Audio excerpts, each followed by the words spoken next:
Lucky Lefty Podcast, Honora Boys. We are in the building, brought to you by Honora Whiskey, HonoraWhiskey.com. It is that premium American whiskey, HonoraWhiskey.com. Bleav Network, that's who we're courtesy of. Presented by FanDuel. Left and I was just talking about some NBA action for all of your NBA prop bets, lines, legs. You might be able to put a 5-4 leg parlay together for the NBA as they go into the second half of the season and approach All-Star. You can go get that and much more over at FanDuel. Download the FanDuel app or simply go to FanDuel.com. And if by chance you have a good drink, make sure you continue to drink responsibly. Let's get it, Lev.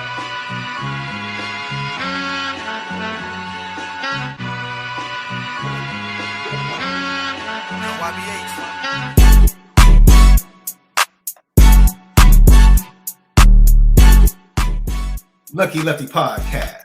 I am Sean Davis, XD, two mics, that dude, the original Lucky Lefty himself, MALIK ZAIRE. Brought to you once again by Honora Whiskey, HonoraWhiskey.com, that premium American whiskey. TikTok, Twitter, X, Instagram at Lucky Lefty Pod. Go ahead, do us a favor. You're watching us, go over to YouTube. Subscribe, hit that thumbs up. Leave your comments and questions. They indeed are wonderful for us to see, and we indeed respond to them all. We are the home of the misguided passion, and we are forever committed to making sure that we spin it different. Left, I know you have a concern, so I'll let you get to your concern, but I just want to say, man, it is the Tuesday before Wild Card Saturday, bro. Soldier Field once again will be lit. You know what I'm saying? I can't wait. Feels good. It's not the same as the Fighting Irish being in the college football playoff, but I tell you what, it's a good substitute. It's a darn good substitute. I would like to start this show and segue from the NFL wild card and kind of hit rewind and go back to this past Sunday. Okay. Because I want to shout out a 14-year veteran who did it the right way, who stayed with the same team, who was an all-pro, who was a Pro Bowler multiple times. And if you ask me, he is the beginning of the great safeties in modern Notre Dame history. Yep. None other than Deuce for the Minnesota Vikings, Harrison Smith. Congratulations on 14 fantastic years. 14! And you didn't get to the playoffs because you had a Michigan man at quarterback. Yeah, that's right. The Mad 9. I would have loved for him to end his career in the playoffs because what he's done is literally worthy of that type of send-off party. Yeah, face of the team, Yeah, but they kind of gave him the LeBron treatment on the way out. So, not that LeBron is going to miss the playoffs. That's not what I'm saying. That's not what I'm saying at all. He wouldn't even come to the league if that was the case. But no, man, Notre Dame legend, Minnesota Viking legend. I think I'll be honest, man. I was discussing this with somebody. I think he has an outside shot to be a Hall of Famer left. For sure. I mean, just from being on the same team for 14 years. Who's doing that? You know, I think to have a full career at one place, he's the Pat Connaughton of football. Because Pat Connaughton was in Milwaukee for about 14 years too. So I just think it's really dope to see him get I think it's a clear path for him. You know, it wasn't like you can compare him on different teams and different eras. I think him just being super consistent, where else would you find something like that, for a 14-year stretch? So that's the achievement, a 14-year stretch with the same team, you fill in accolades. But I think if anybody has the resume to get in with something like that, even though it's not a Super Bowl, we're talking players. We ain't talking about teams getting in. We talking about players. And he's credited for sure. I mean, to hold the safety spot down for that long on the same team. Organization must have loved you, gave you opportunities, and just a great career. Storybook. What do you do when you're like that? Like, he could definitely come back. You know what I mean? Like, it's not like he just couldn't come back. So he just quit while you're ahead, I guess. Man, 14 seasons, 9 seasons where he didn't miss a snap, which is crazy. 1,181 total tackles, 860 solo tackles, 321 assisted tackles, 21 and a half sacks from the safety position, 21 and a half, 13 forced fumbles, 39 interceptions for his career. It's cool too because we're replacing him with a Xavier Watts that's going to be in the league for about another 14 years, looking like. And let me ask you a question, Notre Dame fans. At the rate that X is going, because most would agree, we would just go back once again. Let's rewind to Sunday night. That game turned when Kyle Hamilton got hurt. Yeah, Kyle Hamilton got hurt. The Ravens defense had no shot. Zero. Because they was giving up everything after that. Yeah. Everything. You're 10 yards off the ball, falling for double moves. I just don't get it. I don't get it. It's crazy how the league is much more about star players mattering than college football. I think that's just an interesting thing. You think so? Like Kyle Hamilton Kyle Hamilton not on the starting lineup. It's a high chance they're not going to win. Kyle Hamilton not in the starting lineup for Notre Dame. It's important, but like as you can tell, remember he didn't play. He tried to nurse the injury all season, and I'm not going to say we didn't skip a beat, but we was playing well, and it wasn't like we didn't need him.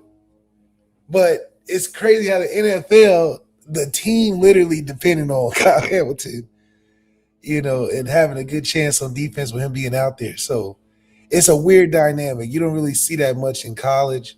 Like, for instance, Riley Leonard's performance against the Texans. Pretty good. Pretty darn good, but like, where was any of that in school? Were we hindering his success with the play call? I don't know. Like, man, but him being the sole reason they won pretty much. Well, they ended up losing that game. I mean, it felt like a win the way they were talking about it. But I mean, he played like he could be back on the team next year for sure. Yeah, I don't know. It's going to be interesting to see if remember we talked about Indianapolis being a possible destination if the Ravens decide to trade Lamar Jackson a couple of weeks ago with all that stuff that was coming out. I think today's news showed that they chose Lamar Jackson over their head coach. I think it's pretty obvious. Oh, pretty obvious. That Baltimore said, yeah, that performance you put on Sunday night, yeah, we choose you over our 18-year veteran head coach, Super Bowl champion head coach, which I'm sure he's immediately going to be the top candidate for all 7 teams that are looking. They got Kevin Stefanski being a top candidate right off the firing porch. So is that confusing to you? It's kind of confusing to me, Lev. Yeah, how are you going to be a hot hire with a disastrous resume you're like currently showing? Like, I don't. Are they saying that it's not you? It's bigger. It's the actual. Well, he's a 2-time coach of the year, right? He's 2-time coach of the year. They give him credit for turning Baker Mayfield's career around. The Buccaneers turned Baker Mayfield's career around. Yeah, because Liam Cohen what he's done with not only Baker Mayfield but Trevor Lawrence this year. Ooh, yeah, we sitting at a home playoff game too now. Yeah. We might see y'all somewhere. we might have to see Chicago in the end. Let me ask you a question. At the rate that X is going, do you think he ever supplants? Because Cal ended up supplanting Harrison as the best Notre Dame safety in the league. Do you think X ever supplants Cal as the best Notre Dame safety in the NFL? Oh man, I think X he's more in line with Harrison than I think Kyle is. I think Kyle kind of stands alone. He's more of that hybrid type of thing. When you talk about legitimate safeties, X and Harrison, I think just more are in line in my mind. But Kyle Hamilton is just an all-around really good player, where Harrison and Xavier is like their best at safety. You know what I mean? Like you put them at safety, you're going to be good. You put Kyle Hamilton kind of anywhere, he'll be, pretty solid more times than not. Lucky Lefty podcast. We know everybody wants to talk about the transfer portal. We'll get to certain individuals that are visiting, have visited. I will say this. Yesterday was the beginning of the contact period for the 2027 recruiting class. I talked to about 3 or 4 guys in the 27 class that said Notre Dame will be getting, or it has already set up visits later on in the week. So nothing really to talk about because I'm sure Notre Dame, as you know, they're hosting people in the portal, in the transfer portal right now for the next couple of days. And yeah, that's your recruiting update. Yeah, I mean, hey, it goes through ebbs and flows. I think when you are at a certain point, it's probably more impressive you not making huge splashes in the transfer portal. So talk about it. You go ahead, Left. Tell me what you said when we jumped on before the show. And I've really sat back and watched. My phone rang Sunday. It was Double R. He called me by mistake. And I guess the house was on fire at that point Sunday night. And I purposely didn't really log on because I was at family dinner. And then Monday morning, when I finally logged on, I was like, oh, okay. But I was like, what's the big deal? And then fans are one thing, but then when you see the Notre Dame media putting out articles, and I'm trying to figure out I do want to say, if you guys haven't read it, I think Ryan Roberts put out an article, I believe Monday, and he was specifying the difference in what you want to do and how you want to approach recruiting and official visits in recruiting high schoolers and approaching official visits in the transfer portal. And he pointed out that was a huge difference because you want the last visit with high schoolers. Right. You want the last official visit to be you. In the transfer portal, you want that first visit. Right. You don't even want them to leave campus. And I think we saw that's the way Indiana set it up. That they had all their guys come in Sunday and they never let them leave, and they ended up signing a good batch of players. Even with that, I'm trying to figure out why everybody is upset with Notre Dame. Put it in the chat. Why are you disheartened, or why are you upset? You can put it in the form of a super chat. We would greatly appreciate it because I want to put these up on the screen. Why are you upset? Why are you disheartened? Why do you think Notre Dame is off to a slow start? What player did they miss out on that just infuriates you? I'm trying to figure out why everyone seems to think that the house is burning down when it comes to the transfer portal. But go ahead, Left. You said you were kind of in limbo because you didn't know what was going on based upon what was being reported. Yeah, I just really didn't understand. Was it more of a media thing where they hyped it up as Notre Dame was failing to secure these transfers, and then it made me think I didn't even think we needed that many guys that are necessarily game and life changing. How some transfers are for some of these teams out here, but it is interesting. I think it was two or three things happened at one time. It was the Josh Burnham went over there. Then they signed the Nick Marsh, and then they got another dude or something like that. And I think it all hitting at the same time, and they made it seem like Notre Dame was neck and neck, and maybe they were. But then again, it's like, well, we're at a point where we're fishing for that one or two key pieces. You have to think about what we actually have now. And it is interesting, like, to see a KK Smith go into the transfer portal.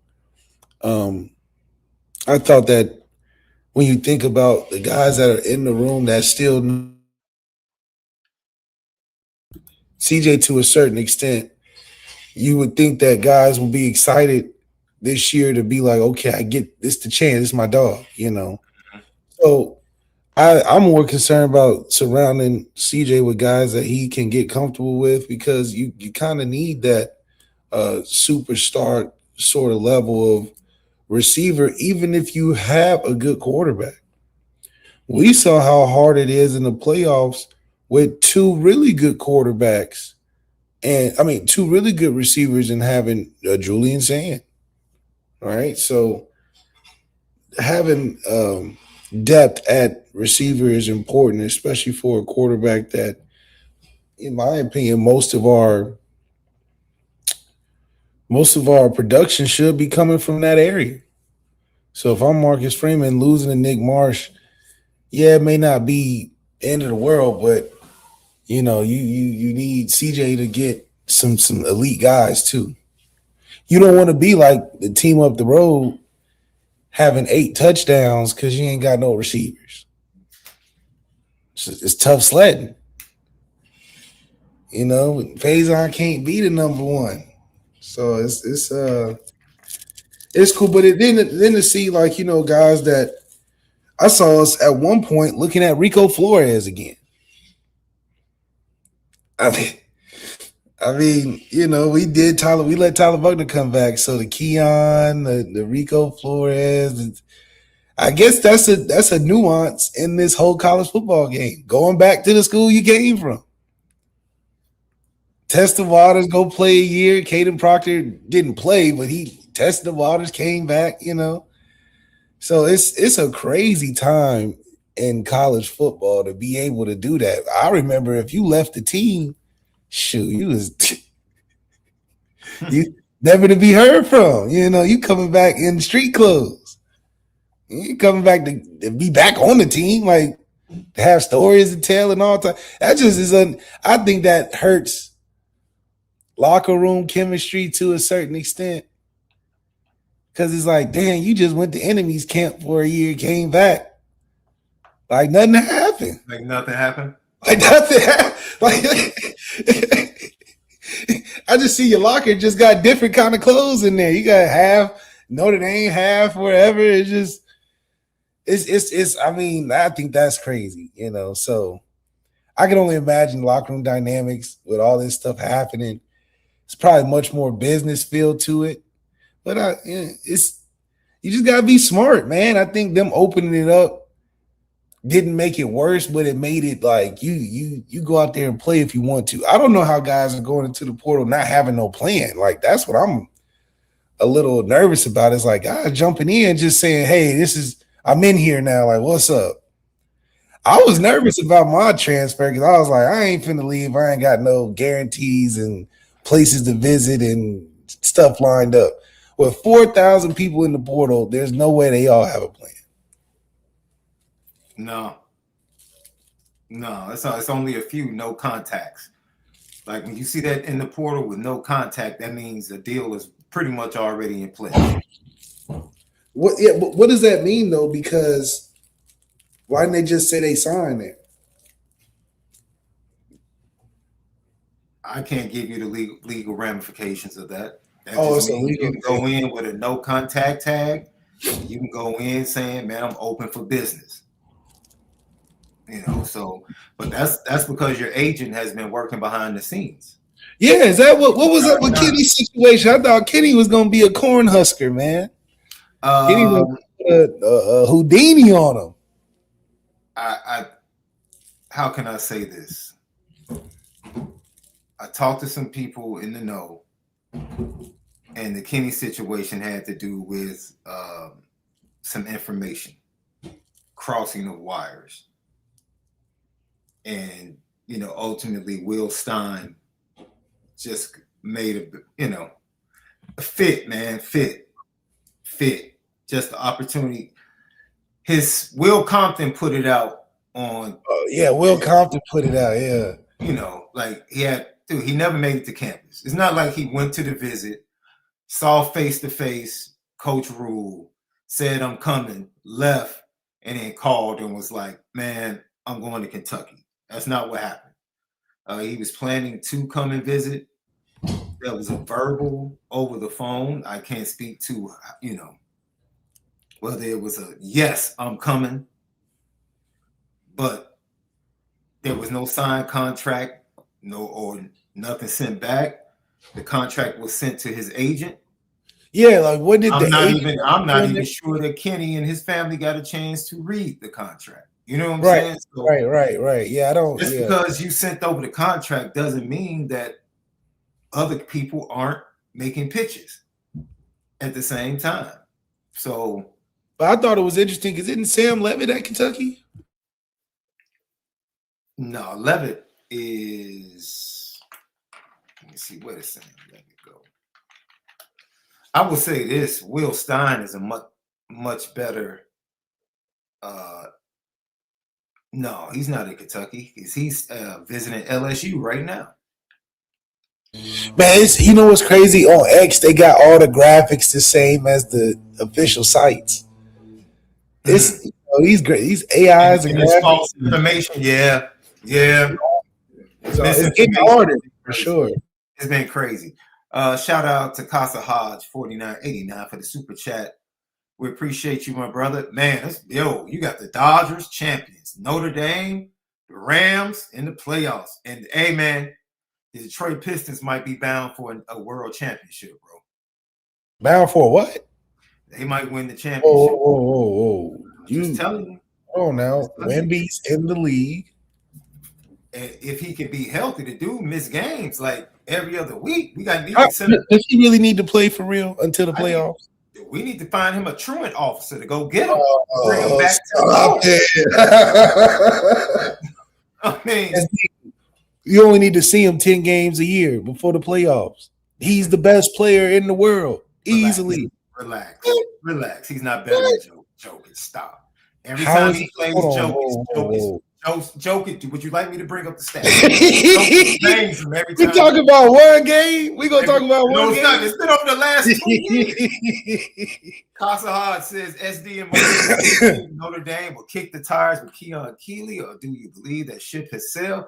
Well, the report is already out there, Casa, that Keon Keeley more than likely will be visiting the campus. He jumped into the portal yesterday, and he will be on campus according to reports for an official visit tomorrow, which is absolutely funny. Because first of all, Keon was part of my favorite class that I ever covered.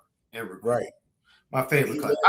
I was talking to, because I want to do this. I don't want to say names. I'll just tell you a tidbit and then I'll get to Keon. This is how drastically recruiting has changed.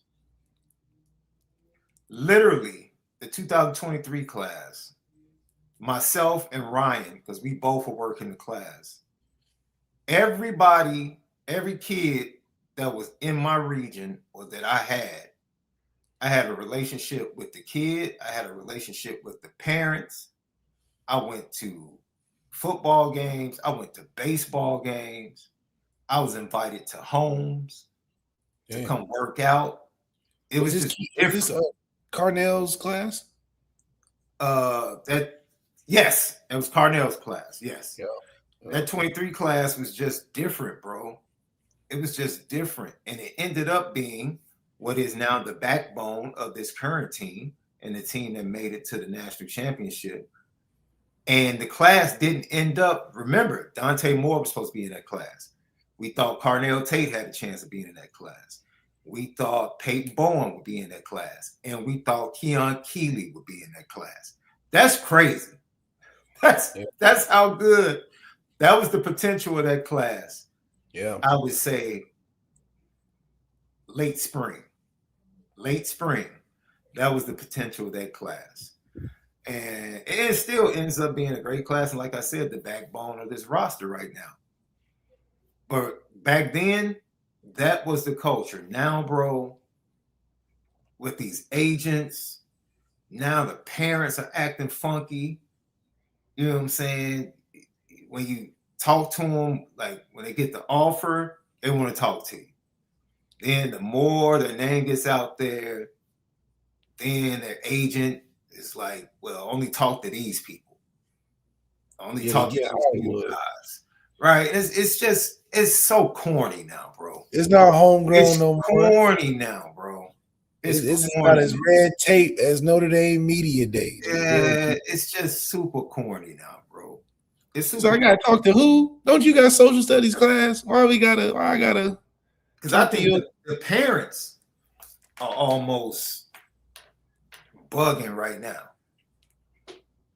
And the agents definitely make it worse. You know, almost to the point where it's like, okay, young man.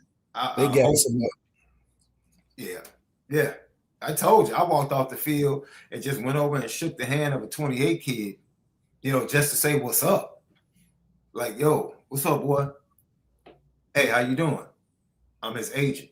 I'm like, hey, bro, all I did was shake his hand. Like, I ain't got no money in my pocket, man. I ain't got nothing for him. He's a 28 kid. Like, there's no need for me to really dig in on him right now. They grab an opportunity. They say, you want to talk? Come talk to us. What's up? What's up, SD? It's crazy. It's absolutely insane. So to get back to Casa Hodges' super chat. You have another super chat, put it in. We'll get to it. Or GTB.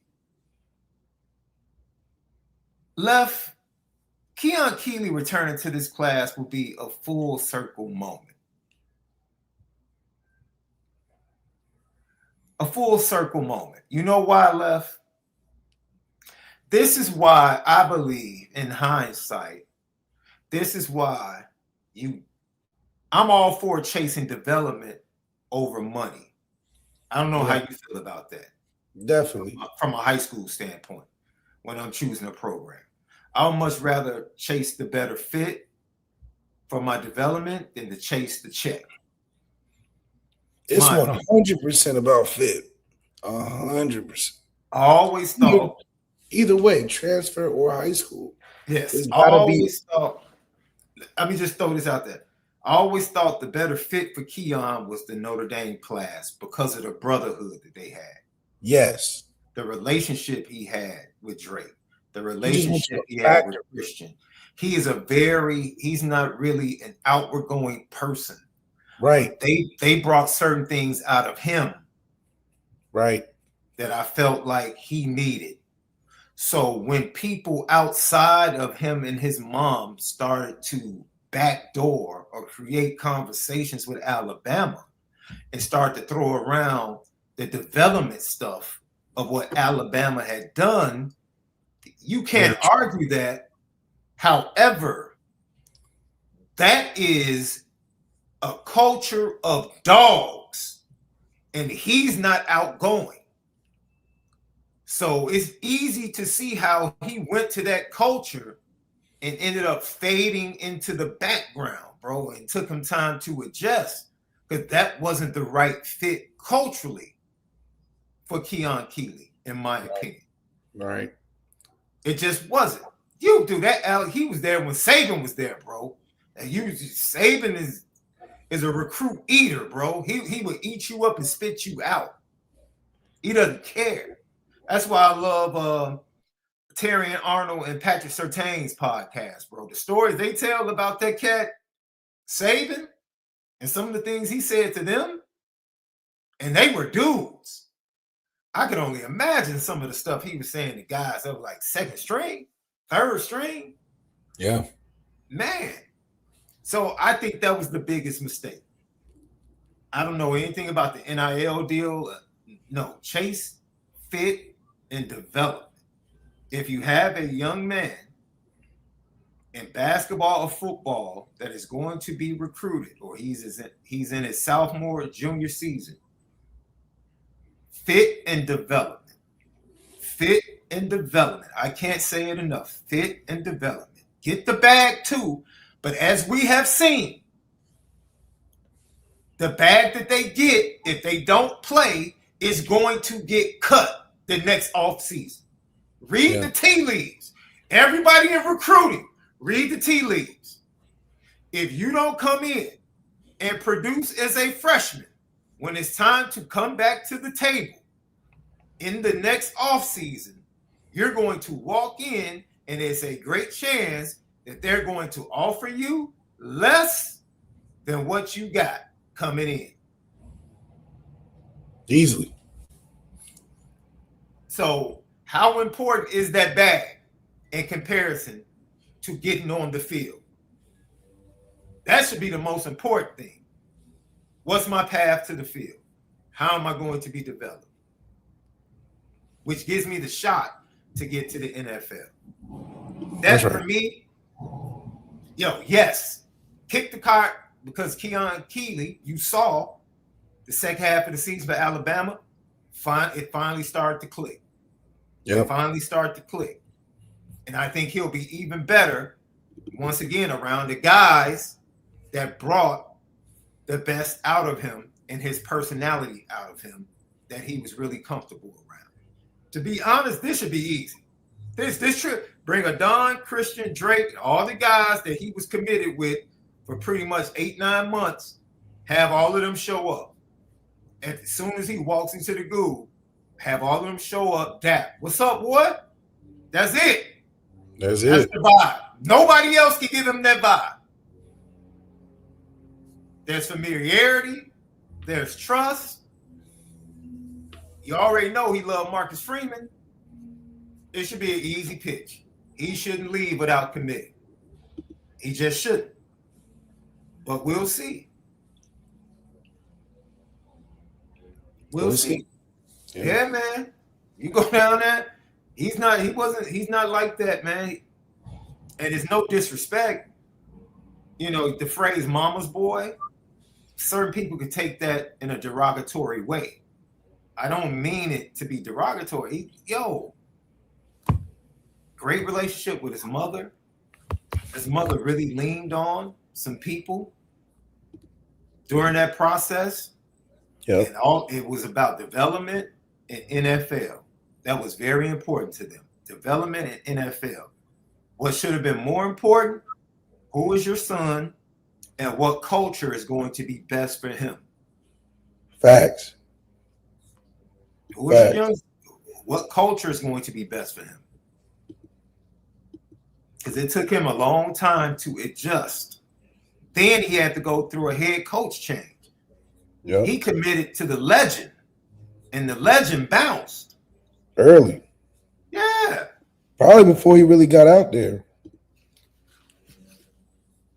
So look, man. What's up? What's up, Penn State? It's good to see Penn State. Hey, man, look. I don't know how you're gonna look next year, but look, after what, one fifth of your roster is gonna be Iowa State players. Look like more than that. They just get all the Iowa State transfers. Matt Campbell just told everybody, follow me. He said, just come on. You want to go to Penn State? Want to go to Penn State? Let's get on the bus. Get on the bus. 19 players? He didn't want to put no recruiting effort in. He said, I got them right here. But I guess that's kind of smart. He like, look, I'm going to keep this little core with me. 19's a lot. That's dang near your first two units. I can't believe this dude said Notre Dame needs a collective. Bro, do you really want to play big bank, take little bank? Come on, man. Come on, man. Why they do that? Y'all don't want to do that. Why they do that? Why they do that? I hope he's not saying schools in the Big Ten have more money to spend than Notre Dame. I hope that's not what he's saying. I hope that's not what he's saying. Now, let's talk about the march to Indiana and Josh Burnham. How you feel about Josh Burnham to Indiana? Because I know you talked about that. Well, I mean, he got the ND stimmy. You know, obviously, he probably felt like his role would be bigger and a hotter. There's not too many hotter teams than Notre Dame anyway. You just happen to go to the little bit hotter team in Notre Dame. So some would say you're moving up. And hell, I like IU's campus. So Josh IU is a fun campus. It is surprisingly a fun campus. It's a good time and it's big. Yeah, so yeah, for him to go in there with some cachet, it's hot right now. They might mess around, win it all. Yeah. And you probably got a little more money in Notre Dame, and you drinking the juice right now. You drinking the Kool-Aid. I mean, and it's down the street. I feel like that's a fit, culture fit. He's seen what Pat Coogan can go in there and do. Win the MVP first day out, like it's nothing. Be king of the castle first day from the ND stimmy. He probably gonna room with Pat Coogan or something. Either way, I think if it had to be that, I mean, you know, he made a really smart decision. I mean, that's where it's at right now. So more power to you. Now, the Nick Marsh thing is just fit wise. Who are you bringing? Who are they bringing? The TCU guy, Hoover. Josh Hoover. I think he's solid. You know, I think he to fill in for Mendoza. That's definitely somebody you would think of. I don't know. I mean, CJ got to earn his stripes out there, you know, and attract players. I mean, he's the CEO of the team outside of Marcus Freeman. So nowadays, you dang near got to get back your recruiting chops, and because you're not recruiting classes, you recruiting specific guys. So, you know, every time after the game, I'm walking up to a guy like, "Hey, what's up, man? You look good in the blue and gold." I mean, you gotta get your little, you gotta stack your team. Because clearly it's just so easy to leave, you know. So you got to be able to CJ got to work them chops, man. He did a great job of being in the class, recruiting guys in there early and all that. Now it's time to be on a higher level of doing that. And shoot, if Nick Marsh if you felt like it was a key to your success, you can reach out to him. Yeah. Marcus Freeman got you know, he gonna handle recruiting, but shoot, nowadays that little extra push. I'm sure Pat Coogan was somewhat influential in the Josh Burnham transfer. 100%. They probably bought Pat off the plane with the MVP trophy. Man, he picked him up in the black truck, you know. They went all in. Pat probably really recruited him, you know. So I think Kurt Sinetti, if anything, he probably learned a lot from that game. And shoot, Marcus Freeman made a huge impression on him. That's the type of phone call, not the Thomas Hammock, Marcus Freeman phone call. We want the Kurt Sinetti, Marcus Freeman phone call after we just pummeled him. Kurt Sinetti give a holler to Marcus Freeman. "Hey, man, I like what you did out there. You know, great minds meeting alike." Not Thomas Haddock getting a book tour and a Good Morning America. Marcus Freeman don't respect that. He like, come on, dog. Like, I'm just getting rich off of me, you know? So I do think that a story like that is important. Nobody's gonna give us no credit. You know, we still have a winning streak. Let everybody know, you haters out there. We still have a current 10-game winning streak. So all you people out there got a lot to say. We still on top. IU's got 13-game winning streak, but guess who they lost was? See, nobody want to. Yeah, IU's having one of the most historic runs in sports history. Literally being the worst team. I remember watching their games on TV growing up, and it was nobody in the stadium. Ohio State come in there and put 1,000 points on them. And to see them go from worst to first, they beat Ohio State, they beat Bama, they beat Oregon. That's pretty good. I can't lie. And they're not doing it with $63 million roster. I'm sure they can. They probably will now. Cincinnati got the money flowing like crazy over there. But it does shape college football a lot differently. Because now, what is the debacle of the Ole Miss? What if Ole Miss wins it all? Does LSU take money from Kiffin? I mean, what happens? I mean, he getting paid when they winning, but they're going to start looking at him with, man, it's a lot to think about. And I like being petty. I feel like being petty right now, Lev. I just feel like being petty. Wait a minute. Hold on. Penn State. Is that you? Wait a minute. Yeah! Is that Xavier Gilliam? Did he play defensive tackle for Penn State? Is that you? Year. Just last year. That's you? That's him? That's know that. I know that.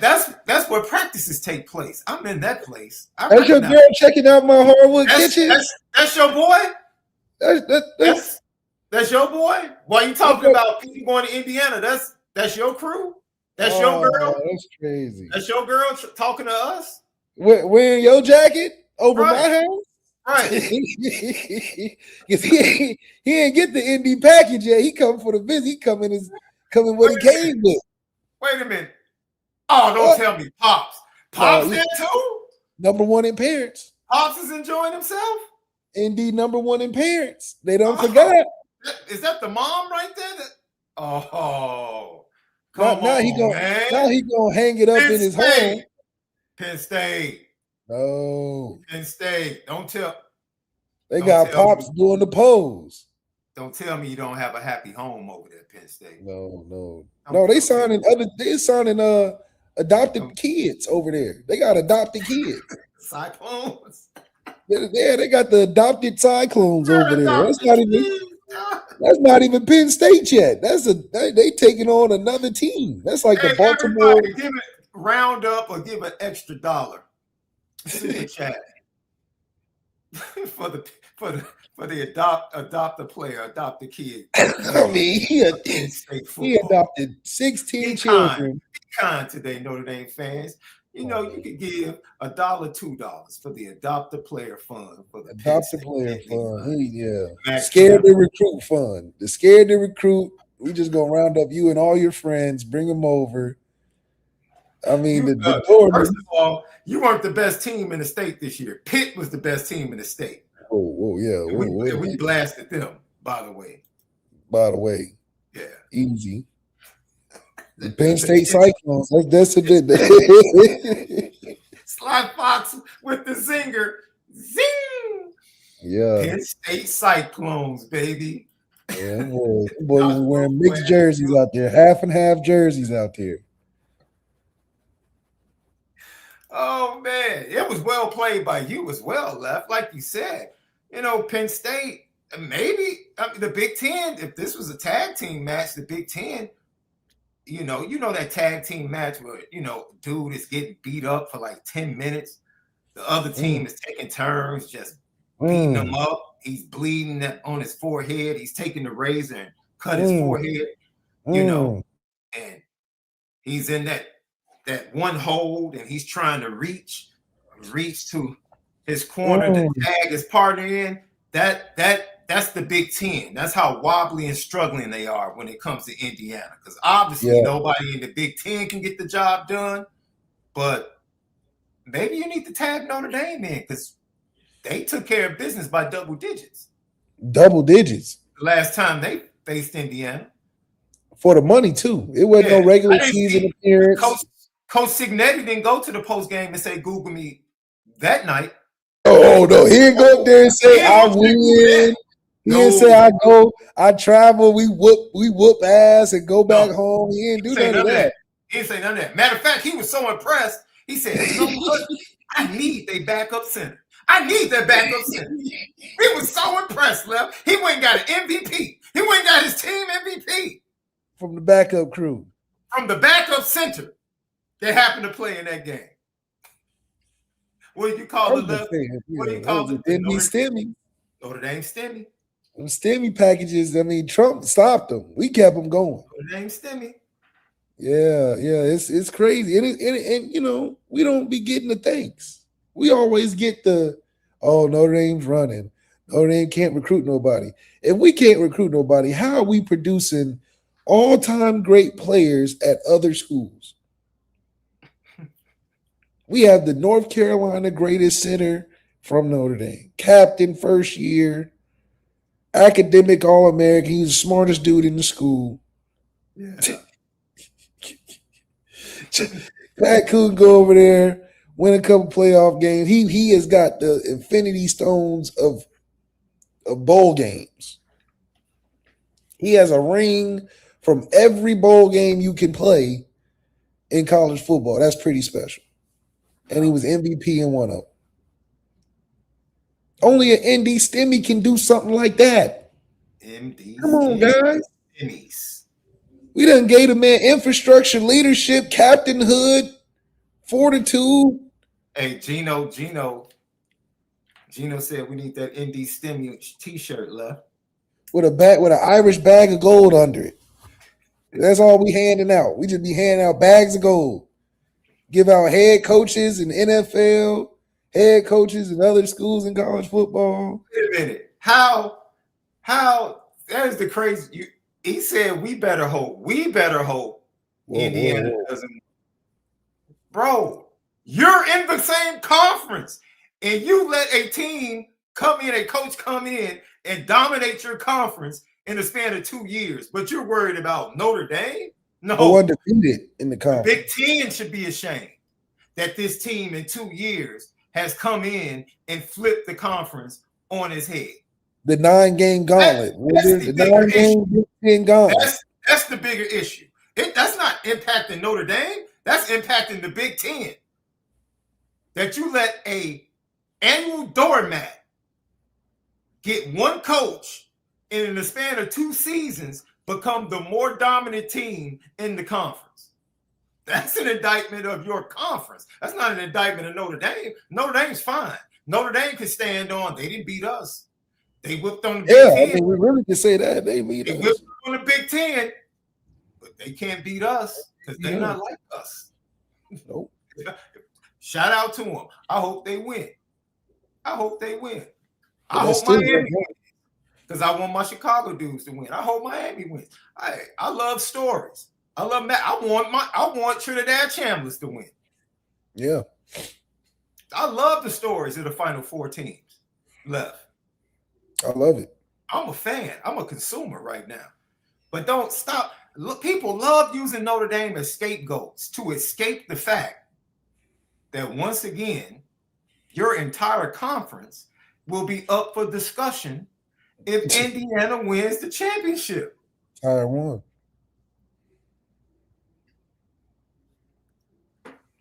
That's it. Your conference allowed a doormat to dominate it for 2 seasons. It's like Wake Forest being in the Final Four in the SEC. Absolutely. Or the ACC. Absolutely. I'm sorry, Penn State. You started it. I love having fun with you, but you started it. Heck, Vanderbilt almost took over the SEC. How is it a flawed argument? You let a flawed program get a new coach and dominate the conference. They wasn't even selling out their own stadium. And now you're literally in the midst. You're trying to talk trash about Notre Dame while literally filling your roster with a Big 12 roster. Oh, that's laughable. That's laughable. We all know how questionable. You talking about the Big 12 that takes trips to Dubai every weekend? Talk to them sheep. You talking about the Big 12 sheiks? That's the player. You're filling your roster with Big 12 players, bro. With the Dubai princes? Oh man, let's get back. Like You can't write this. I hope you please don't tell me you sticking your chest out with the players coming. Penn State Cyclones, man. Penn State. Coming to the Them 2020 boys might change their mascot for a conference. year. He done took everybody in the mascot. They about to just come in there and take over. A cyclone. They bringing the cyclone to the Penn State. They gonna bring it for real. Ooh. So Notre Dame, I know the big defensive end from Utah is on campus. Tore his ACL during the season. He has 2 years of eligibility. Riley Mills? Watch. He's actually a kind of a Riley Mills type, bro. He's actually really good. He's really good. Oh, that's what's up. Jadon Blair just found his new home. Preston Zinter jumped in the portal, by the way. Linebacker. Where did go?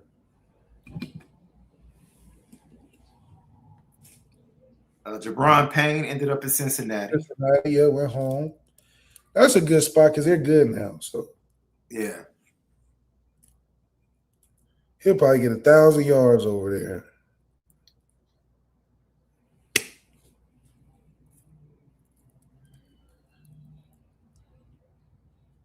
But he's also back at the crib.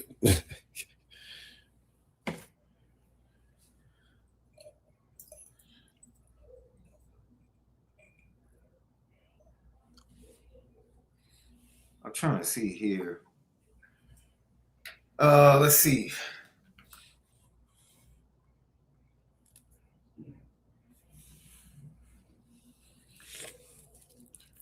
The big tight end, the tight end from Tulsa is very intriguing. He started out at Indiana.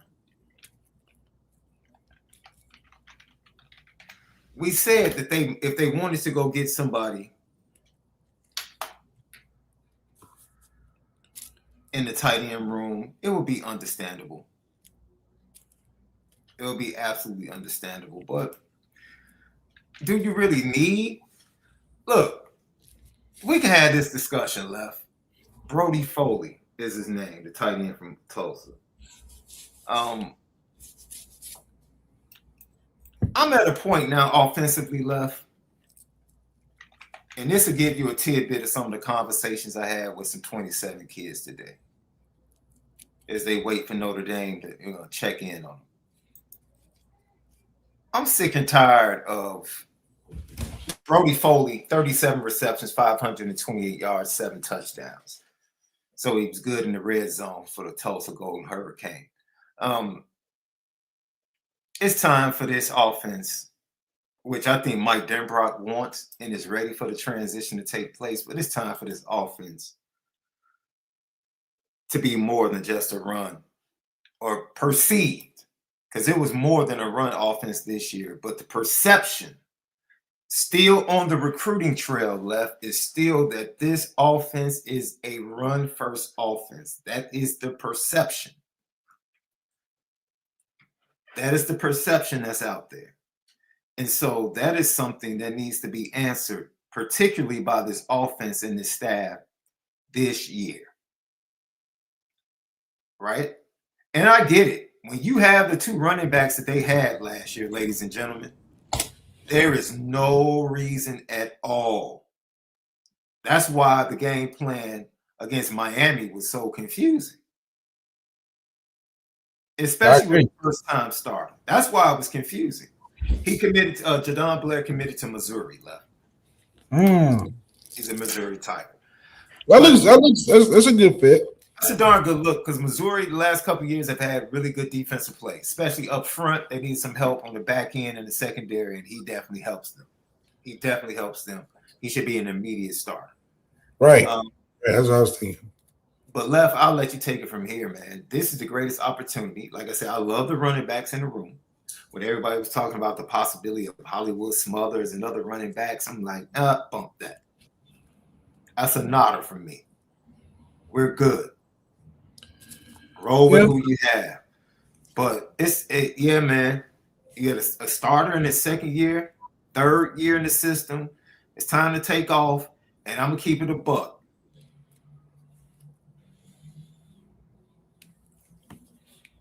That wide receiver coaching is under a microscope, bro.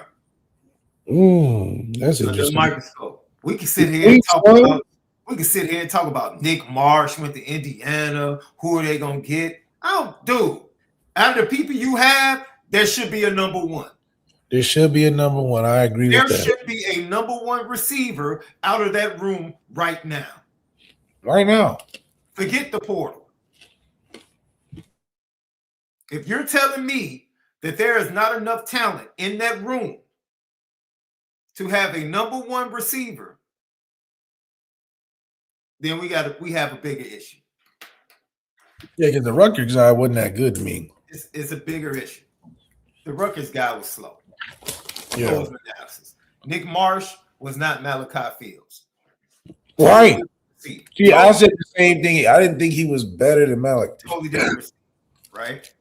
If they end up with the kid, the Reed kid from Boston College, then fine. I think because of the Charlie Partridge connection, I think the Brew defensive tackle kid from Pitt that jumped in, which he actually made 2 or 3 flash tackle for loss plays. I mean, what were his stats against Notre Dame? He flashed in that game. I remember that. But go ahead, Left. Talk about the offense. Yeah, I just think that there's the receiver room. I understand why it can be under microscope because I've been saying it all year. What are our options out there as a number one, number two, as a consistent threat? We know the receiver room has been treated as an outlet. Just throw a go route real quick, throw a double post or something, throw some screens out there. But we haven't seen the receivers step into a development role where they're making an impact on the offense. And this is not just our receiver coach now's problem. It's just been the funk of trying to figure out where the receivers fit in an offense that has been dominated by the run. Now, I do think we have the right coach in there that can produce, but, you know, even he for the first 2 years was stuck doing it the same way it's always been done. It's just we're not going to get a Jeremiah Smith. We're not going to clearly get the guys in the portal that we've been looking at now. So to me, it just comes down to, once again, in-house. You got a Jaden Grayhouse who should be super, super duper, super fresh. He should be beating down the doors of being a number one. It's just hard and frustrating considering if Will Pauling coming in 6 months and being a captain and turning the whole room around and all of this stuff, that's almost an indictment. That's almost an indictment on the receiver room, because how does that happen? That's almost an indictment on the receiver room, on the coach, to be like, you let the stray dog come in here and be the alpha dog? And Will Pauling, this was great. You know, Will Pauling getting Jeremiah Smith. So what are we saying here? We're just saying that it's under the microscope because in year, however long it is of Marcus Freeman, that's been the stickler, and we've been given the excuse because of the quarterback. We've been given the excuse because of the coaching. But we really have all the pieces that just need to produce. I feel the same way about them as a D-line, where the D-line got all the pieces. But where's our receiver one, DN one in that bunch? Because that's going to make the difference this year, next year, is if we have to have the presence of the O-line and D-line, and we have to score points featuring the pass game with CJ, because that's our cash cow. We gotta find some guys other than Jordan Faison that can be a threat. I mean, my goodness. We got a lot of guys that Micah Gilbert's good, but Guys be hurt, guys ain't available, and we rely so heavy on transfers in that department. And you lose some speed with KK Smith jumping in the portal, but heck, I think you have two guys coming in the 25, 26 class that are faster than KK Smith. So you lose his speed, but you gain two people that are faster. Now, their opportunity and development and use, that's a totally different conversation. Once again, this is why I say the coaching at the position should bear a second look this year. It really should be under the microscope. Heck, we put Gino under the microscope this time last year. Like, Gino really under the microscope again. Well, as far as the backup, well, CJ got to be in the Heisman race or something. Yeah, that's a fact. He should be. Like, CJ can't have no sophomore fall off. No, you need progression. I agree. And that's our biggest challenge we've have to address offensively in years. Because we've had the luxury and comfort to say, okay, well, all else fails, we hand the ball off, we're going to be all right. Aldrick, Jeremiah Love, Jadarian, sprinkle Aeneas in there. I mean, we ate off of that for about 3 years. We were waiting for the quarterback of the future to marinate in that running back juice. Not the running back juice, Paul. We even had a little booster, little chicken stock added with Riley Leonard. Oh, the chicken stock is important. We added a little chicken stock with the Riley Leonard. Especially if you're doing a nice gravy. The chicken stock is important. So the marinade is right. But now it's time to put it on the grill. We ain't leaving it in the refrigerator and keep checking on it every 30 minutes. It's looking right. Now we have to see if it tastes good.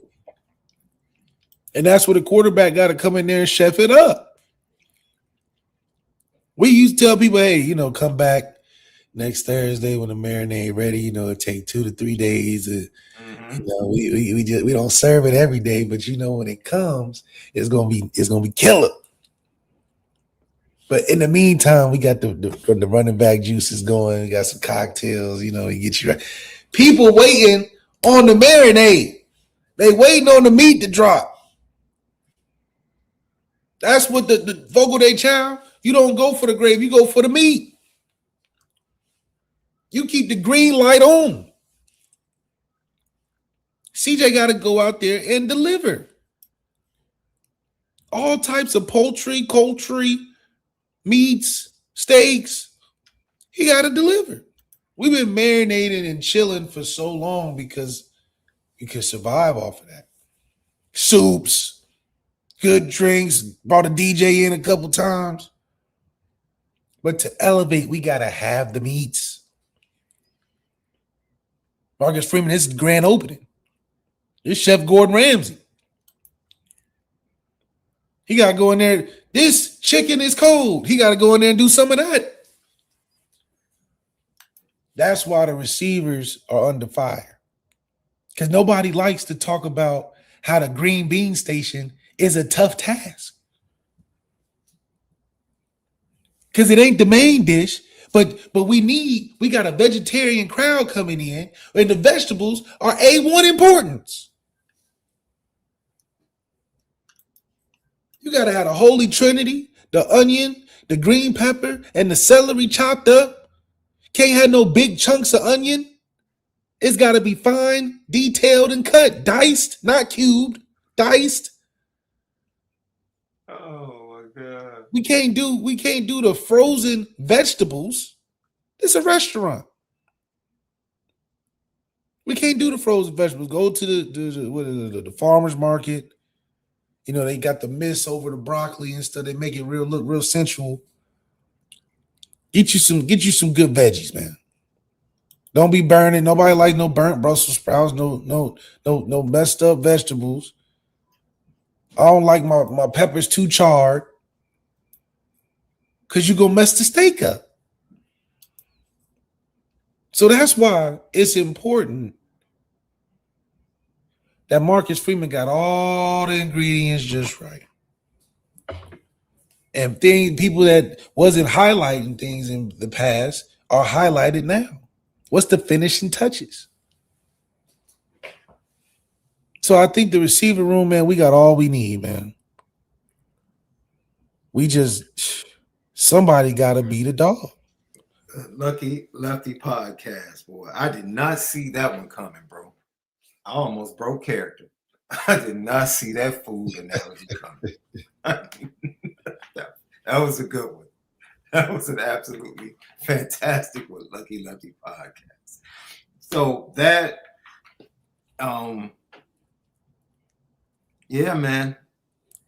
Jaden Greathouse, Jordan Faison, Cam Williams, Micah Gilbert. And Micah Gilbert is all about health for the most part and being available. But look, he catches a touchdown against Miami, and then next thing you know,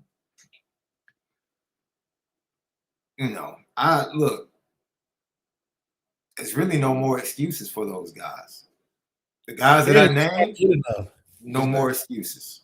No excuses. No excuses. 30 catches from all of you.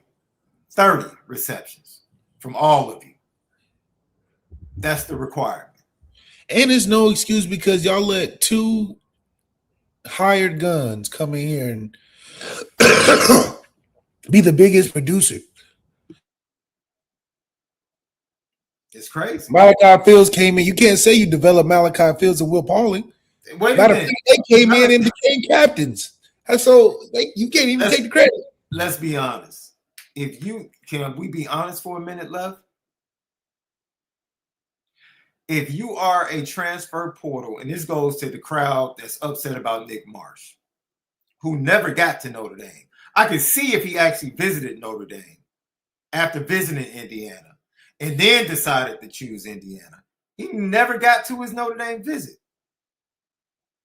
For a team that has multiple receivers, they were without their number one receiver all year, or not all year, for like 3 games down the stretch. They were without him at Penn State on the road. And Charlie Becker just jumps up and just becomes a star. Yeah.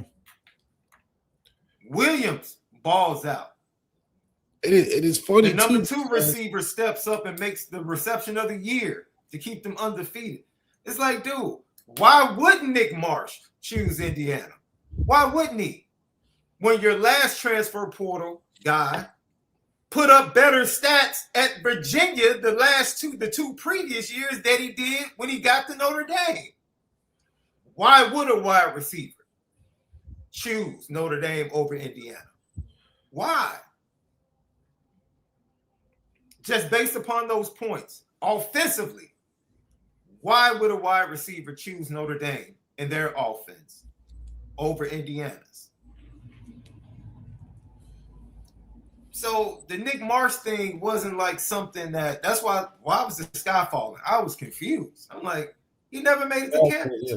Okay. And it's funny, he's from Detroit. He just didn't stop. He didn't take that exit. He had to drive north, and he just didn't take that exit. You just scared to take that exit to the right on your way back to Detroit. That's all. And like Tom Cone says something, Indy getting bad mouth relentlessly to portal players. So what? They got bad mouth on the recruiting trail with the 26 class, and they still put up a top 3 recruiting class. Like, dude, people are going to bad mouth Notre Dame. Hey, that's not something that's isolated to the transfer portal. They're doing it with the 27 kids already. They're doing it with Julius Jones Jr. They're doing it with Quentin Burrell. That's par for the course with Notre Dame. It is what it is. It is what it is. It just is what it is. They have to deal with it and overcome it. And the proof is in the pudding that they've been able to overcome it on the recruiting trail. Now, they might have to shift how they approach the transfer portal. However, Indiana's in a totally different position than Notre Dame.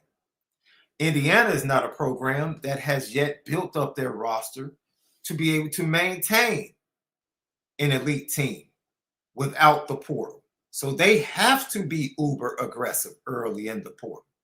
They have to be. Notre Dame doesn't have. Look, we just said it, bro. If they don't land, I'm not saying what they are.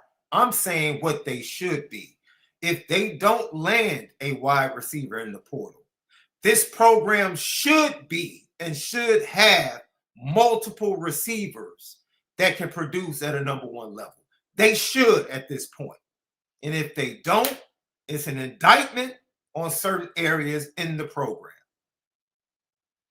Now that's an entirely different discussion. Entirely different discussion. That's where they are. Indiana's in the space where they have to go get guys. They have to go get it. I think Marsh is literally Surratt. That's their big receiver. Yep. Possession back shoulder receiver. That they literally probably showed him the film of Surratt and said, this is who you are in our offense. Easy money. This is who you are. He's not MALIK Fields. He's not as fast or explosive as MALIK Fields. So what were they going to show him? Jordan Faison tape? Yeah, we don't be having example cut-ups from guys. Not yet. It's We're going to show Michael Mayers 1,000 yards 1,000 years ago. It's like, if V-Dub or he, why do they need to match their aggressiveness? Why? Their roster is not built through the portal. The roster is not built through the portal. Neither is Miami. So you got to think these teams are going for broke. They're going to get 4 to 5 players. Defensive line, maybe a wide receiver. They don't need a tight end. They don't need a running back. If they get one, fine. But Notre Dame is going to the portal to add to a good team. And here's the kicker. This is what kills me, Lev.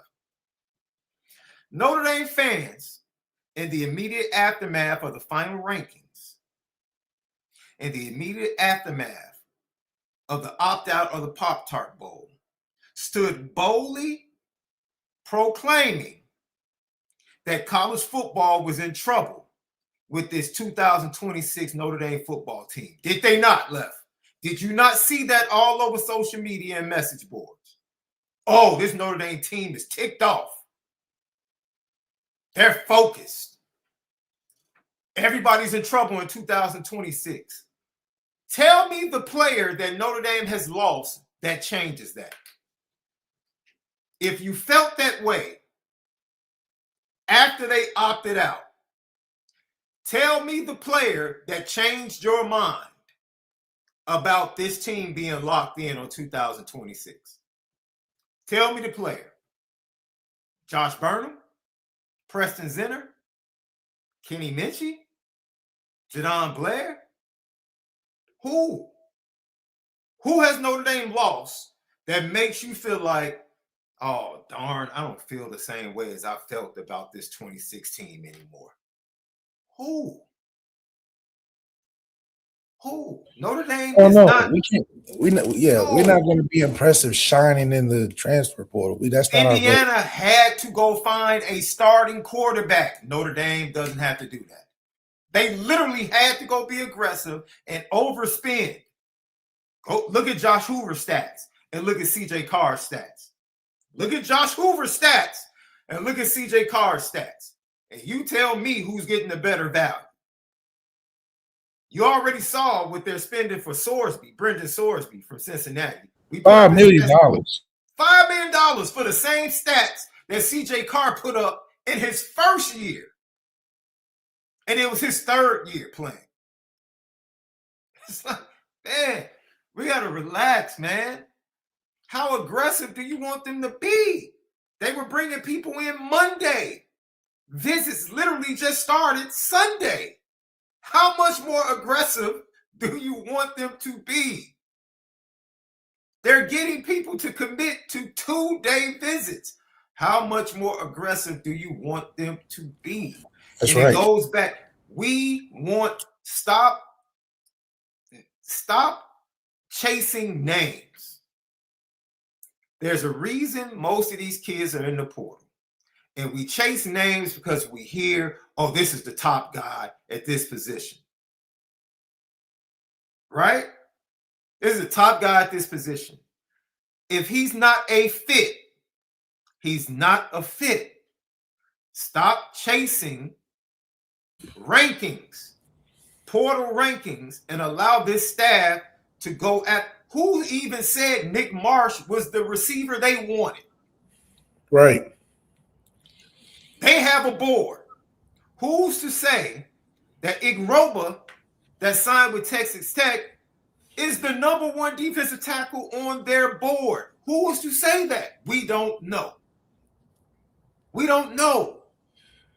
Maybe the Penn State kid is the number one guy on their board at defensive tackle. Yeah. Josh Burnham, I'm happy. I'll gladly take Keon Keeley. Gladly. You want to switch Josh Burnham and Keon Keeley? Not a bad switch. That's not a bad switch. I'm not here to debate who's better. I'm just right. saying. I'm definitely not going to debate it, but I'm not upset. But it's not a big difference. I'm not about to sit here and let people like, oh, it was a huge drop off. It's a huge drop off from Josh Burnham to Keon Keeley. Josh has probably been more productive, but I told you why. Yeah. Keon Keeley made the wrong choice. Culture fit. Once again, this is why in the port. Was anybody thinking, did anybody buzz about Jared Dawson? Left? No. Was anybody going crazy? Was Jared Dawson the right fit? Absolutely. Thank you. Great addition.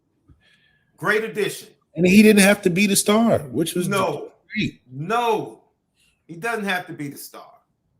Great fit. Great pickup. Great job of evaluating from the staff, of going out and finding a guy that's the right fit for what you need.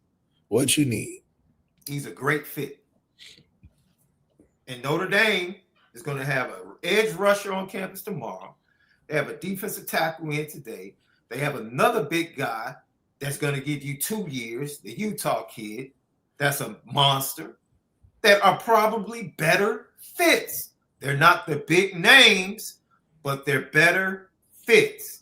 And most of us think that the coaching at the defensive line maybe got better. Yeah. Maybe. So throw that into the mix. How much more aggressive do we really want them to be? And as much as Will Poland was a great pickup, especially with the injuries to Jaden Greathouse, he produced. He put up touchdowns. That's a great pickup. He became a captain. So obviously, from a character standpoint, locker room standpoint, great fit. That's a win. Notre Dame needs fits.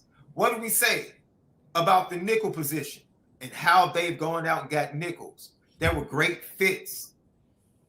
Devontae Smith was just injured. He was injured. Yeah. He was injured. But he was injured at Alabama. So that just continued. So that's something you hope they avoid if they go out and get another nickel. Don't go get someone that's injury prone. Get someone that's healthy that can be there in a good combination with Dallas Gold. But it's like, like what? I would much rather have CJ Carr than any quarterback in that transfer portal. Yeah. Any quarterback in that transfer portal. Give me our quarterback. And if we don't have, I'll keep it a buck. If we don't have a wide receiver in that room to equal Nick Marsh or anybody else that's in the portal, that's a viable candidate or viable option, I have to throw that in there because Cam Coleman is not a viable option to come to Notre Dame. He never was. Never was. But I'm talking people that are actually good fits. We should have wide receivers that are equal to or better than in the room already. We should. I mean, what do you think about, by the way, what do you think about the Teddy Gerard comments? I missed it, Left. He made some comments. What did he say? He was going to compete? What did he say? Yeah, he made it seem like he was going early because they was going to try to get him in the mix right away. And he should. What else is he supposed to say? Exactly. I'm coming in to sit? I don't know. I'm like, I can say, you know who's not coming in to sit? Joey O'Brien. No, yeah, he's definitely going to play. Not? Wait, but how? They better find a way. They better find a way, yeah. They better find a nickel package. They better do something. Yeah, he got to get in the game. But they better find a way. Where? Man, you better go 6 DBs. Do something. I don't go 3-3-5 or 3. Not 6 DBs. Man, you better do something. You better do something. What are they going to do? I don't know what they're going to do. They found a way to get Kyle Hamilton on the field, didn't they? Not when they had Tay Johnson and right. Okay. All right. Okay. What do you think they're telling you? Telling who? Joey O'Brien. I'll keep it a buck. I'll put him on the offensive side of the ball. Oh, okay, yeah. Why not? Playing? Why not? Yeah. He gotta stay here. They have 2 kids in this 26 class that could get snaps and reps, I believe, as true freshmen. Aiden Pouncey and Joey O'Brien can play the other side of the ball as freshmen.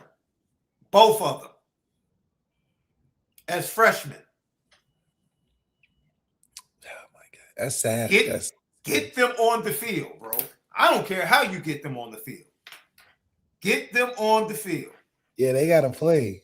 Get them on the field. I see why the transfers. I mean, this is the secondary, man, is getting crazy. It's getting crazy. I agree. Joey O'Brien needs to hit the weight room. Kyle Hamilton needs to hit the weight room when he got to Notre Dame too. Yeah. Kyle Hamilton still look like he need to hit the weight room. Playmakers, bro. When people are natural playmakers, get them on the field. He's such a natural playmaker. That's why everybody was confused. Like, why is Tay Johnson not starting? All he does is make play. He makes plays. What do we like? No disrespect to Jalen Stroman, another transfer, but once again, a transfer that they went to get that ultimately wasn't better than what they had. Yeah, they went to the portal. But he played great down the stretch. He played great down the stretch. Oh, heck, was that the Stanford game? Oh no, what game was that? He dominated. Stanford or something. It was crazy. No, it was the last home game. It was Syracuse. Yeah, he was going crazy. He had an all-timer. Smoke. Yeah, that really was like an all-time performance. Like man was going, yeah. I'm just saying, look, you get playmakers on the field, bro. You just get them on the field. Just give them an opportunity, get them on the field, and let them do what they do. Right? We heard halfway through camp. Remember, we heard halfway through camp, like, yo, this Michael Mayer kid, a true freshman. Like, yeah, I think this Michael Mayer kid is going to be a dude. Halfway through the spring, man, this Jadarian Price, he might start over Aldridge, and he might end up being the starting running back. Yeah. Unfortunately, he tears his Achilles. It's like, come on, man. We gotta relax, bro. Once again, this roster, what you have, leads the way. The portal is, from a cooking standpoint, left. My daughter, New Year's Eve, bro. My daughter made this buffalo chicken dip. Okay, people sleep on buffalo chicken dip now. That's Bruh. man, all time. She made 2 big Pyrex joints of it. I ate on it for a week, bro. Wow. I was like, yo, I had the little I know scoops. Buffalo dip be right, man. He ain't lying. Buffalo dip was right, but then it got better, right? Because I had the ranch dressing on the side with it. Okay. Did you do it with bread? She had like the green onions on top. Yep. That's what they do to it. You didn't put my wife took it to the next level. She went and got the Hawaiian rolls. Okay. I was gonna say I did garlic toast. I did garlic toast. She did the sliders with it. Oh, the sliders. Okay. Yeah, with pickles and ranch. Yeah, she did it up. Hell yeah. Man, I forgot about buffalo dip. Man, bro. She blessed the elect, bro. Mm-hmm. She blessed the elect. I'm exaggerating when I said a week, bro. It didn't last a week. Give me some leeway on my exaggeration. Oh yeah, it's food. Super chat. MFN Fly W16. Sean Wright, Indy fans didn't know these portal names 3 weeks ago. That's what I'm saying, man. We do. What are we talking about? Matter of fact, if we had played Wake Forest, we probably would have been dogging old boy like, oh man, we was running through them all day. Literally. Facts. That's what we would have been saying. Like, oh, we ran through the Wake Forest D-line.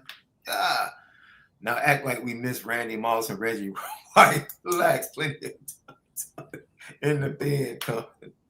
Yeah, there's plenty of talent in the bed. Thank you for the super chat, bro. I'm telling you, man, we got to be chill, man. I understand the feeling when you see names coming off the board. I get it. It's like, especially, you know how you want that guy to be drafted to your team? Yeah. And you see names coming off the board, you're like, oh my God, please let them drop to us. Please. Unfortunately, that's not this. No. That's not this. It's not. It's more about fit for Notre Dame because of their roster. It's more about we actually still sort of believe in player development.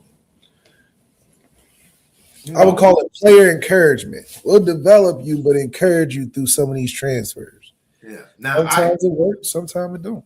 I will agree. And like I said, Ryan Roberts did a great job in his article. I do agree that there probably needs to be a little bit of adjustment and not sitting back a little bit so much, especially if you target one guy. But now, if they're top, like I said, we don't know if Nick Marsh was their number one guy on the board at wide receiver. So maybe their number one guy is coming in. All I'm saying is, if you have a guy, I mean, dude, they were aggressive with MALIK Fields, were they not? Yeah. They were aggressive with Riley Leonard, were they not? Absolutely. They were aggressive with Sam Hartman, were they not? Yeah, we had Sam and Riley before they was taking a last snap of the game. Dude, people knew MALIK Fields was coming to Notre Dame, and we were still playing in the CFP. Yeah. And that was a foregone conclusion. So when they identify a dude, Notre Dame has shown that they will be aggressive and go get that guy. They will. But I'm like, if this is to start Sunday and Notre Dame had people scheduled for Monday, like, come on, man. And then I don't blame Notre Dame if it becomes like Igbaroba. If Texas Tech gave him a bag, like, bro, you haven't put up, your stats don't even warrant that. That's why I get upset about the every team has to have a max player in the NBA. We talk about that all the time. Like, everybody, bro, there are not 32 max players in the NBA. It's just not. You don't think so? No. Max players, what's a max player? Okay, that means on the court, face of the franchise, you sell that franchise, you sell No, it's not. You can say that. Okay, hold on. You can say that for Anthony Edwards. Yes, one. Kawhi Leonard. 2. Well, no. Wait. He's one of the worst ambassadors. Yeah, he's one of the worst, but people still love him. I'm gonna go ahead and I'll give it to you. Okay. I'll give it to you. Wemby for sure. Yes, that's 3. Let's see. Giannis. Giannis. Jalen Brunson. Jalen Brown. Jalen Brunson. Jalen Brown has proven things this year. Right. Jason Tatum. I have to see it for a full year. Yeah, he got to play. The Brooklyn Nets don't have a max player. Michael J. Porter? No, he's not a max player. Stop playing with my. He's the team. He's the team. Hey, guys. Wait, hold on. Time out. Face, man. He's not the team. He's more of the team than Cam Thomas, and Cam Thomas ball. No one is tuning in to watch Michael Porter Jr. play in New York. Okay. His podcast got him going now. Come on, man. We tuned into his game though. No. Trey Young. Matthias. I'll watch Matthias. Your dude, Matthias Bullis or whatever. Modest is not a max player, bro. But people, hold on now. He's not a max player. The Bulls don't have a max player. Okay, Jokic adding to that. Yes. Cade Cunningham. Yes. Devin Booker. Yes. We at what, 10 already? Luka. Yes. LeBron. No, he's not a max player anymore. No, he's not. Come on, he's getting max money. No, he's not. He gets max money. He's not a max player anymore. What? Why would you do that? Keep going. James Harden got the max. He's not a max player anymore. Anymore? No, he's not. Okay, I'll give you that one. Donovan Mitchell. I'll give you Donovan Mitchell. Absolutely. He hasn't won a darn thing in the playoffs, but the playoffs tough in the East right now. KD, forgot about KD. Is he still a max player? Yeah. What? No, don't do that. Don't even. I had to ask the question, bro. He's the max of the max. Steph's max. We have 15. Yeah, I said 32. You got a long way to go. You're not even halfway there. And you getting to the old dudes already. You done named all the OGs. You named all the OGs. God, it's some young. Kyrie, he on there. Come on, bro. Yeah, that max player. That's 16. I'll give it to you. Halfway there. You still got 16 to go. Have fun then. Have fun. Cat. Oh, forgot Cat. Cat who? Carl Anthony Towns. What you mean? He's putting up. He's putting up great numbers this year, though. And he put up great numbers last year. He was the max player in Minnesota. Bro, you're not about to make 32. You're not. You put forth a good effort, though. You really did. You put forth a good effort. Before we get out of here, what do you think about Kenny Minchey, Kentucky?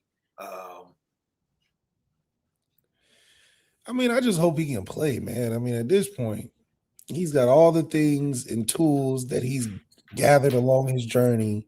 Mm-hmm. I just want to see him play a full schedule. It don't even matter how good it is. I want to see him to play all, 12, 15 games there. Mm-hmm. And then give himself a chance to feel like, okay, I put some tape out there that I can build on. I'm not expecting him to try to be number one team in the SEC or be a champion. Just get some film, man. Yeah. You've been. And he has 2 years. Yeah, this is if he, hopefully Kentucky loves him, Would you advise Dante to come back? Dante Moore? Yeah. The way he did the Notre Dame situation, he ain't trying to go to the Jets or the Raiders. He ain't, Wait a minute. Hold on. Clearly played it smart. It depends on who Tom Brady hires, though. They fired Pete Carroll after 1 year. That's crazy. And that's a rebuild too. Yeah, you're right. And they fired him. And they fired Antonio Pierce after 1 year. Yeah. Yeah. Yeah, I don't know about you're right, Left. I don't know about that. So and he like Dante's getting, them Nike boxes to his front door every day. Yeah. And shout out before we get out of here. Let me be petty. Shout out to USC. The Jontez Walton kid once again, a cyclone. Another team picking up cyclones, just like Penn State. Boy, these Big Ten schools, they're loving all these Iowa State players in the portal, boy. And he was supposed to come to Notre Dame for a visit. But see, you need him to start. Notre Dame didn't need him to start. We didn't need him to start. But all of those pickups, you know what you haven't picked up? Offensive line help and defensive line help. So you're still trash in the trenches. Yep. You can have all the wide receivers. You can have the quarterback. You can have all those. You're still trash in the trenches. USC, still trash. You're still trash in the trenches. Oh, man. Lucky Lefty podcast. Hey, we'll be back tomorrow. Hopefully, we'll have more information about these visits. And hopefully, we'll have some commitments later on tonight or sometime tomorrow. I think I got all the super chats. Thank you for the super chats. Tap in, as always, on the Audio Edibles, Bleav Network, each and every day, presented by FanDuel, FanDuel.com. And Left, I have not taken a look at these lines for the semifinals, Left. I really have not, and I'm going to do that right now because I want to be able to be amazed because I told you they were disrespectful to Miami with that 9.5. Right. Ole Miss is only a 3.5 under. 3.5, that's, oh, man. I thought it would be much more. I really did. But I think Trinidad Chambliss can be dangerous against that Miami pass rush. Oh, yeah, I agree. I think he could make him tired early. Yeah. It'd be one of those, games of who can last the longest. But Trinidad, just like how he did Georgia, running around. Georgia players jogging. They used to initial first 5 steps. They had the quarterback. They celebrating. Trinidad Chambliss running around. So unless they can continue that, But I think that 3-play sequence in the third, was that the third or fourth quarter? That 3-play sequence where he ran around and made back-to-back. I was like, oh, this dude. You're just not going to convince me that Carson Beck is anytime big time. I'm not going for it. I'm not falling for it. But he has played good, so we'll see what happens. Oregon is a 3.5-point underdog as well. So both games, the line is 3.5-point games. Over-under for Miami and Ole Miss is 51.5. And the over-under for Oregon, Indiana is 47.5. You can get that and much more over at FanDuel. Download the FanDuel app or go to FanDuel.com. Great show, Left. Yep. For Left, SD2 Mics, man, we'll see you tomorrow with some really good news. I'm predicting good news. Yep. Good news. The sun is going to come out tomorrow, as Annie would say. I promise you, Notre Dame. Promise you, Notre Dame fans. We'll see you tomorrow right here at Lucky Lefty Podcast. Have a great evening. Continue to love each other, but most of all, make sure you spin it different.